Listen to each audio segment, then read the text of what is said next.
Bitta chelagi o'shanda 3 million ekan buni. 25 kilosi 3 milliondan. Uyga olib qo'ysangiz lekin ancha foydasi tegadi. Men bunda 3 millionlik kraska ishlatmayman lekin. Ya, bu oddiy kraska emas, buni o'zining vazifasi bor. Xullas 25 kilolik termostoyka emal kraska oldim. 700 gradusgacha bo'lgan issiluvni ushlab beradi. Har qanday metal yoki keramikalarni ustidan buni surib ishlatsanglar, yong'inni ancha-muncha oldini olgan bo'lasizlar. Bu shunaqa xususiyatli kraska hisoblanadi.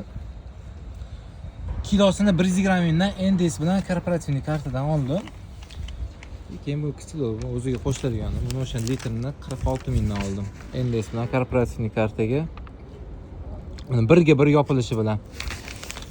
Kimga kerak bo'lsa videoning tagida kontakt nomer yozib qoldiraman va bu videoni yaqin tanishlarga yuborib qo'yinglar. Sizlar bilan Ta'minot Pro